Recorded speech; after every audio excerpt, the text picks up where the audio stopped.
Hello दोस्तों, एजे short hand में आप सभी का स्वागत है। यदि आप चैनल पर नए हों तो चैनल को सब्सक्राइब करें। डिक्टेशन 5 सेकंड बाद होगा। Ready start. सभापति महोदय, एक व्यक्ति की आमदनी 3-4 आने और दूसरे की 10-20 हजार रुपए है। अगर वित्त मंत्री महोदय इस विषमता को दूर नहीं करेंगे तो समाजवाद का नारा बिल्कुल कोरा और कागजी सिद्ध होगा। इस देश में 8-10 करोड़ हरिजनों का एक ऐसा वर्ग है जिसकी आर्थिक स्थिति बहुत गिरी हुई है। इस बजट में उनकी उन्नति और कल्याण की योजनाओं का समावेश होना चाहिए। वित्त मंत्री ने 1500 करोड़ रुपए के जो कर लगाए हैं उनसे देश के आम आदमियों की हालत खराब हो गई है। मुझे इस बात की बड़ी प्रसन्नता है कि योजना के अंतर्गत देश में विकास कार्य हो रहा है और अब हम इस दिशा में जो कुछ कर पाए हैं वह प्रशंसनीय है।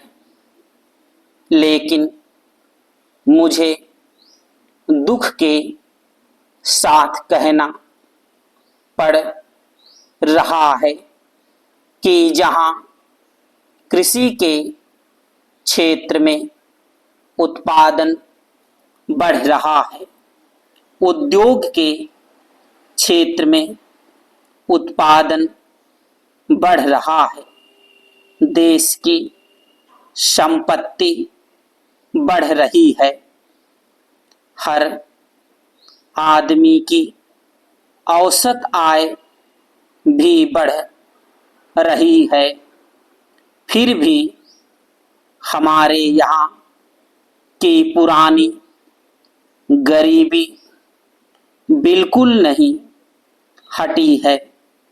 मैं समझता हूँ कि यह इस सदन के लिए और सरकार के लिए विचार करने का विषय है कि क्या कारण है कि जब हम 55 वर्ष से अपने देश की गाढ़ी कमाई का रुपया और दूसरे देशों से कर्ज लेकर बड़ी बड़ी रकमें देश के विकास के लिए खर्च कर रहे हैं और देश में धन भी पैदा हो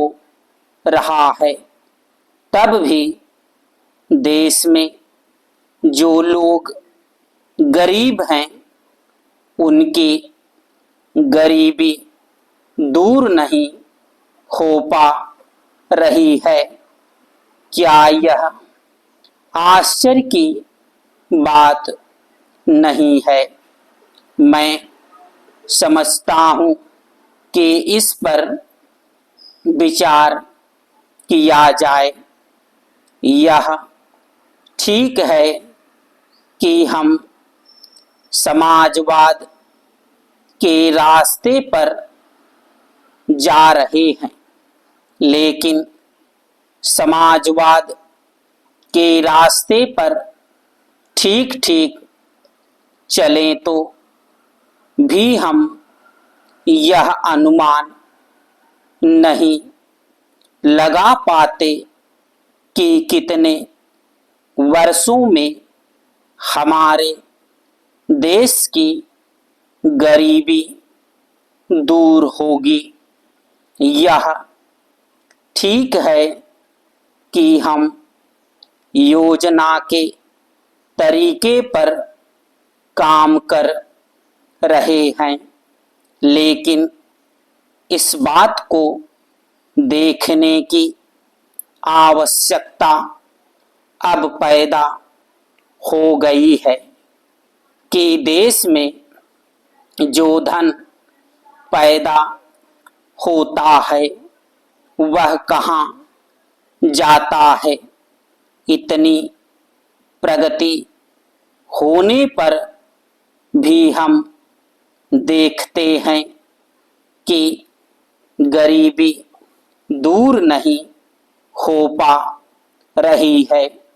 गरीबों को खाने के लिए अन्न नहीं मिलता, पहनने के लिए कपड़ा नहीं मिलता।